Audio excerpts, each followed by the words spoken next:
Alright, in order to remove the stock headlamp assemblies, there are two clips, inner and outer. You simply push them in slightly and pull them up, and the light assembly here will come out. You take out the factory bulb, and you always need to be careful with these plugs here that take care in not breaking the tabs. I like to use a panel popper type tool, gently slide it under there, and as you remove it, no tabs are broken, regardless of the bulb. This being an LED bulb, it doesn't matter. Try and not break things that aren't broken. The turn signal housing can be removed with these two T15 screws. Make sure the screws are in good condition. Sometimes the center thread where the insert actually works is damaged. We sell the bolt kit for that reason. These are in great shape, so no worries. And you pull this guy out. Maybe hard to tell there, but quarter turn on the bulb holder, and that whole thing comes out. In order to change the turn signal bulb, you're like this, you simply pull it out and switch it for our switchback kit. Kind of fits tightly in there. Does work, nice and snug. You grab your new turn signal housing and reverse of the installation, you put it in, give it a quarter turn, and put it back into position. Make sure the rubber gaskets, top and bottom, are in place. And you take your screws and put them back. These do not need to be that tight. I'm using a tool, I have a good feel for it. However, I highly recommend coming back in after and touching it by hand with the correct wrench to make sure that you do indeed have the right torque. That's how you change the turn signal housings and turn signal bulbs. Alright, so now we're going to prep the front end of the car here for the harness install. This being a V10, it's the same as the 5.4 and the 4.6 liter versions. Intake pulls off. Careful, this little knob here, don't want to twist that off. The intake system comes off like that. We need to remove these 4 screws here in order to loosen the air cleaner assembly. We're not going to remove it, we just need it looser. Careful, these screws, they like to walk away. So once that's loose, then we need to remove the fasteners holding the plastic shroud. And that's done by gently, I'm using a tool, power tool here, but again, I have decent feel. Gently unscrewing the plastic center screw to about halfway out, and then you can pull them out or use a tool like this, where you can go under there, or a panel popper. This one here is nice because you can go under there and pry up without doing a bunch of damage. These are very frequently damaged and need to be replaced. This car is in excellent shape, so that is not a problem. And we'll get all of these to come out. That's what they look like when they're out. Once those are out, we can then pull this shroud out. You can see why we had to loosen the air cleaner assembly here. Pull this shroud out, and it gives us access to be able to run the harness along with the factory harness underneath here.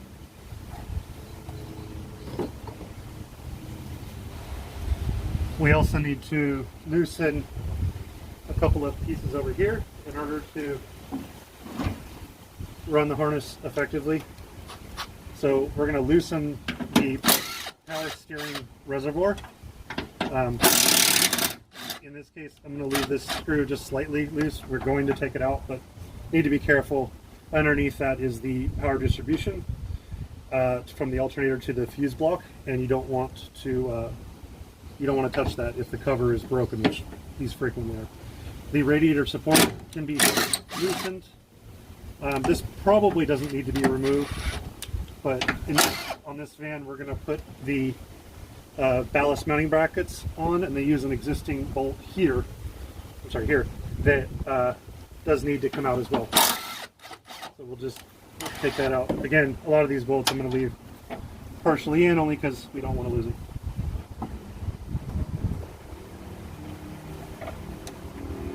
Removing the, taking the power steering system loose here makes it a lot easier to route the harness underneath, because it has a special bracket that makes it quite difficult, especially with the wires there.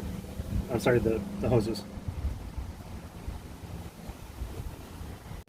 All right, so we're prepping the harness for installation here.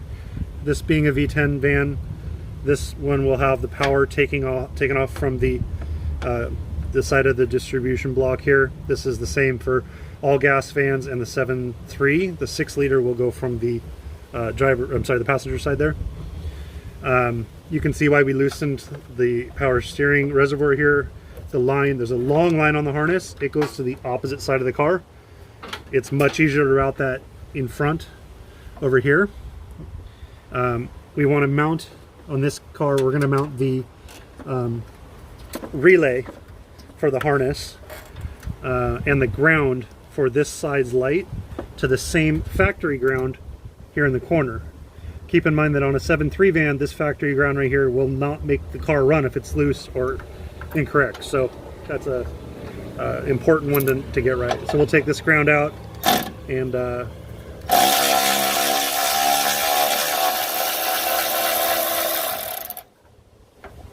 not drop the bolt because it wants to fall frequently.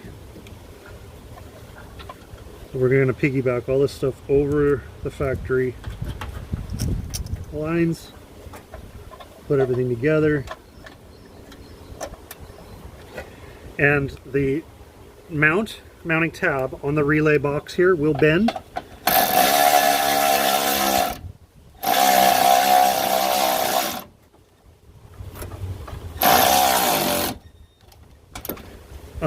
That's okay. We want the relay mounted as vertical as possible so that no water can make its way into the wiring pack. It's not that delicate, but it's something I'm going to ask you if you have a problem with the relay, how you mounted it, so we can avoid that problem by not doing that. We'll move on to the mounting bracket for the ballast. If you purchase these, this is a very simple installation at this point. It simply plugs in. The line here on the harness, I don't know if you can see that or not, it says ballast. The other side was grounded over here to the relay. We'll plug that in and we'll route the line here that goes, this is an H1 setup, so we'll route this down to the headlight opening.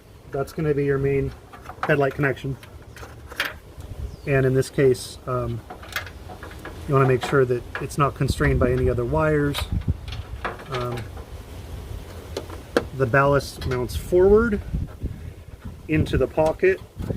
You simply use this factory bolt that we already loosened in the previous step there, and you're good to go. So now at this point here, we can tighten this back up. We can then put the reservoir, since we got our wire here for the harness, in front of the metal bracket. You can put that back now to where it was. And if you can't keep track of your hardware, mark it. It's not critical, but it's kind of nice to put it back where it came from.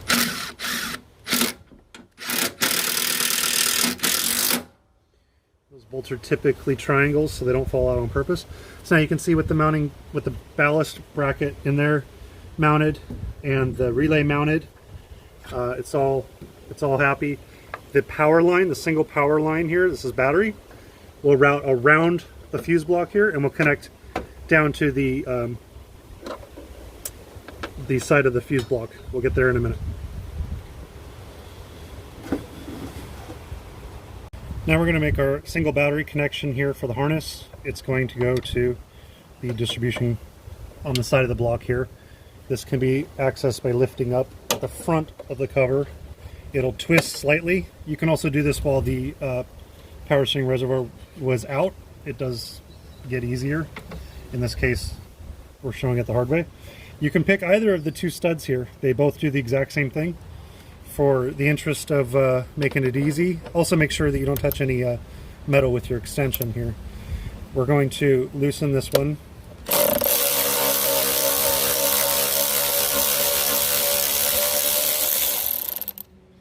I'm using the one that does not currently have a wire on it. These are bridged with a steel strap. To make it easier for the wire to come out this way. So we'll slip that guy on there. This is also a decent spot to pull power instead of going all the way over to the battery, unless you need to. We'll put that on there.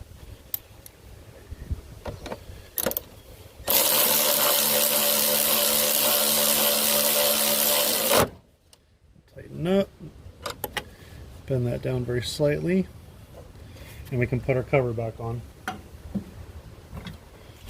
Cover is tricky. It's got a bit of a catch on the backside.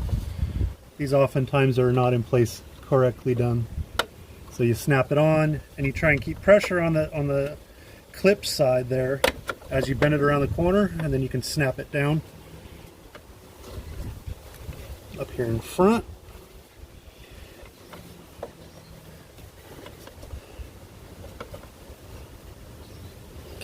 Down, and you're good to go. So that's now your connection. So the wire harness on the driver's side now is complete. So you have the connection here, you have the ballast ground, you have the relay mounted up here, and coming out of the front you should have the headlight wires, and you should have the high beam plug, and we'll find that somewhere in here. So since we've added a relay to the system, we are only going to be using one of the factory plugs, and it's going to be this whichever plug is closest to the relay. So in this case, driver side, we're going to use the driver plug. The blue input plug to the harness is now the switch leg to the relay. So your factory headlight switch and everything is all now low current.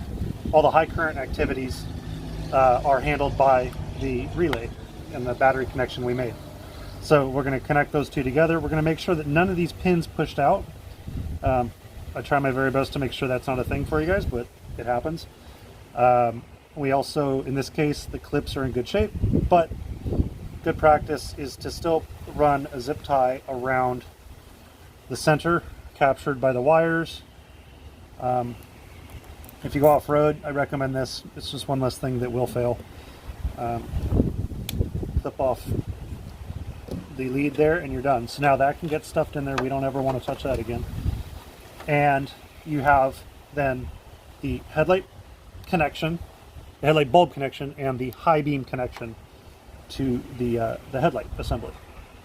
And what we'll do now then is we can connect the headlight assembly. So it has the same connections: bulb, male and female, can't screw that up, and you have the high beam connection.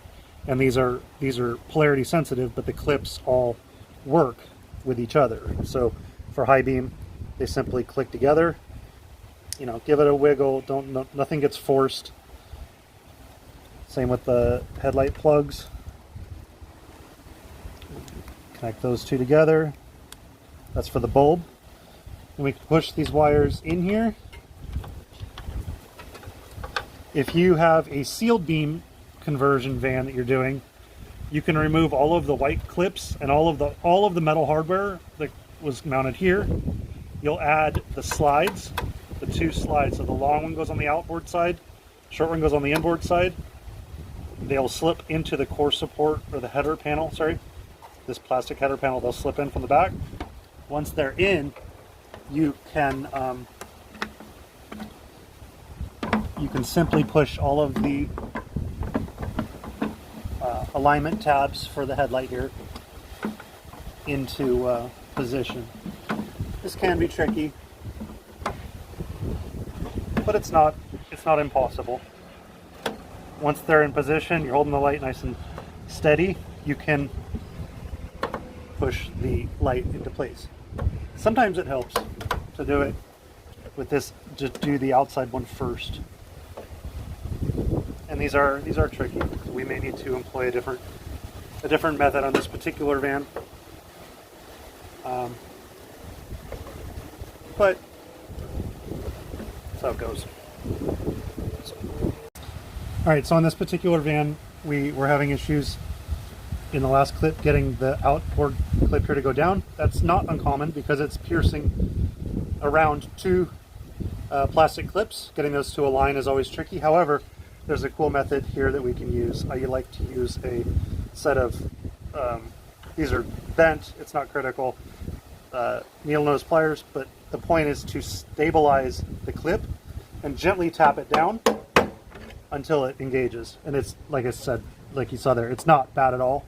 It's just too much to do by hand. And so then this inboard one here, it was a lot easier. You can see it's nice and tight, it's nice and proper. And this is the final setup for how this side should look. We'll move on to the other. All right, so we're gonna route the harness. I've routed it all the way underneath here along the factory loom.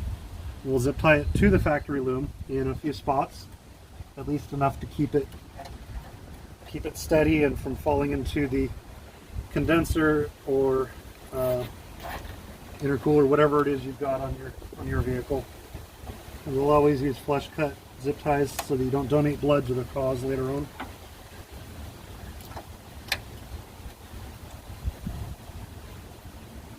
And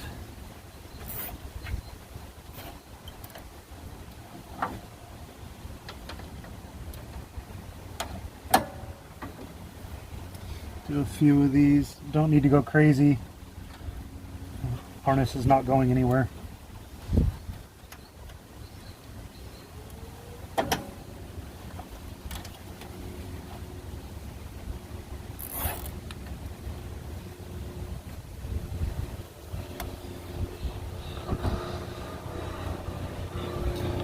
And on this van here, being the V10, as with most others, 6 liter is different because there's no battery here. All the gas in 7.3 is a battery here. We will loosen the battery a little bit to give us enough space to move the battery forward to access the ballast mounting position here. So we'll do that with an 8mm socket on an extension. We'll go back here and grab this mount.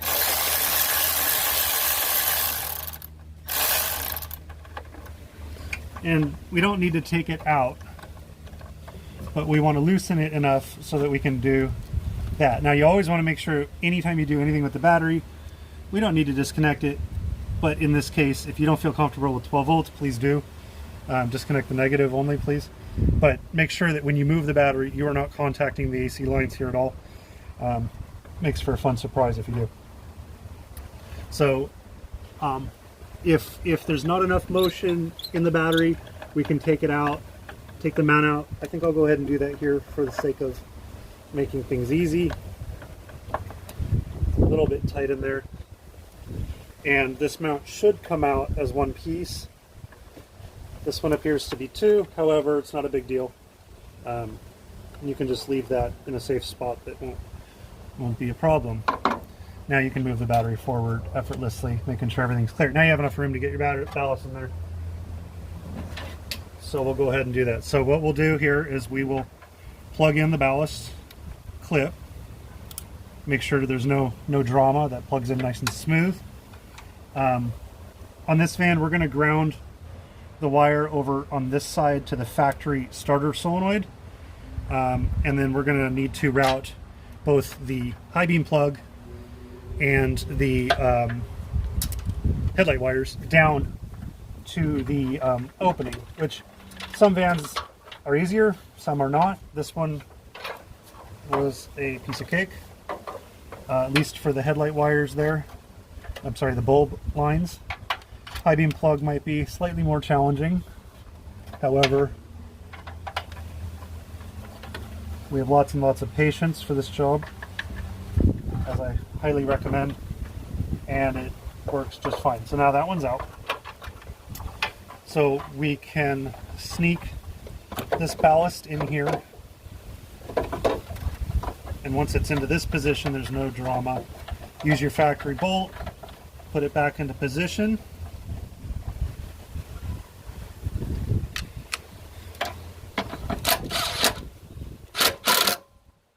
snug it up so it's nice and square to the core support here, and you're good to go. Now keep in mind, we're not done yet because we do have to ground this line. So this is another step. It's a little bit challenging. You can use the the ballast mounting screws here too to do that. There's nothing wrong with that. In this case, that might have worked plenty well as also. But we'll go ahead and use this factory screw down here. If you do this, keep in mind you will need to add another nut. And if you do need to add the nut, it's M6 1.0. I use flange nuts typically, but we'll go ahead and take care of that. So off camera, we made our ground over here for the line using the M6 1.0 flange nut. That's not included in the kit. We may include it, but generally speaking, that is a common nut. You can take the factory nut off and just capture the wire underneath it if you don't have another nut. That's a very plausible method of fixing it as well. And we'll put the factory battery hold down back in. This is another one that can require patience, as they generally don't fall into position without some assistance. This one just slipped into place. Now we can run our extension.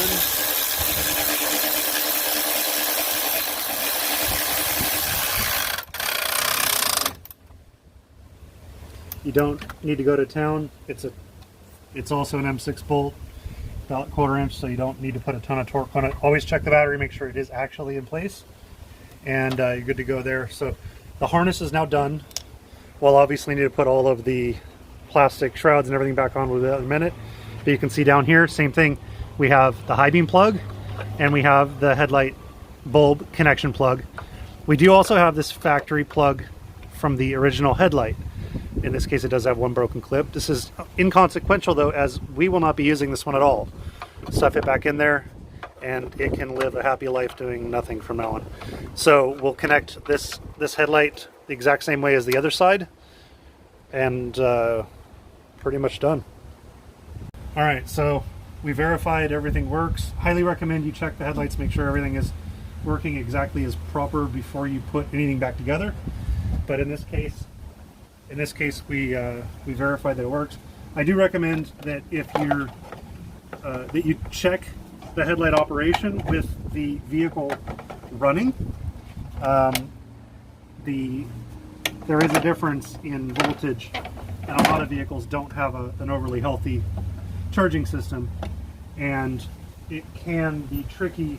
It can play tricks on you if you're trying to find an electrical gremlin that is simply low voltage. Daytime running light circuits are also sometimes troubling. They are normally located under the shroud here. They can be unplugged and disabled if they do pose a problem. That generally only happens when you have a system that has a below 9 volt daytime running light cutoff.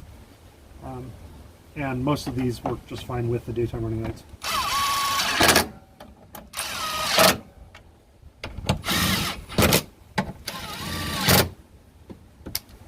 So nothing special here. I'm just putting it back the way we found it.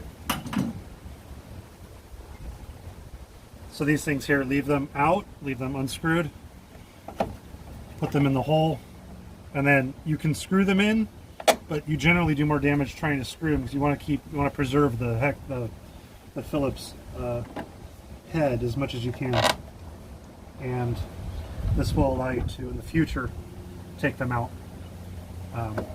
which is what we want. So we'll put all 4 of those back in. Some of the diesels have as many as 8. Some of them on the later vans go all the way across. Sometimes you have to feed them through the prop rod unless you cut the plastic loop, which most people do. So we'll put the air intake system back on. Tab always goes to the top. It aligns to the center void in the mass airflow housing. You also have the tab that aligns and clocks into this. Don't forget about that. That part is not cheap enough to forget, if you can find it even. So at this point, we are completely put back together. The front end is all in place. The headlights are on and tested. They're not physically on right now, but they are mounted. We tested them. We know they work. So there's no reason to take it all back apart. You do have to align now after. This is vertical adjustment. This is lateral adjustment. The instructions tell you what the final outcome should look like. However, generally speaking, you want them to not shine into the mirrors of the people in front of you. You'll know that nearly immediately when people either do or do not flash you. All right, final step to this process. If you changed the turn signal bulbs to LED, you need to add our turn signal relay. This is not optional. It adds a resistor to keep the turn signal system from flashing too quickly. So the way to do this, the relay is mounted right here at the end of my finger. I like to use a pick or a screwdriver, anything really. You push in the center of the relay and it'll allow you to remove it. So all we did was push in on a detent here that allowed us to remove it. This can simply unplug from the harness. There's no trickery, nothing. These can be a little bit challenging. So you gotta wiggle, but you know, no biggie. So then swap it with the new one. Click. Everything's hunky-dory. You gotta now, unfortunately this one does not have the really fancy, very nicely engineered Ford mounting clip. So we'll add a zip tie to accommodate for that change. This is not a beauty contest under here, however, it can be made to work if you so choose. We will zip tie this guy into position, much like it was factory.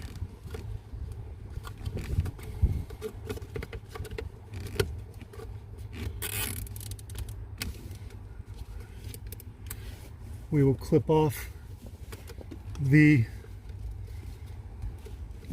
remaining tail and we are done.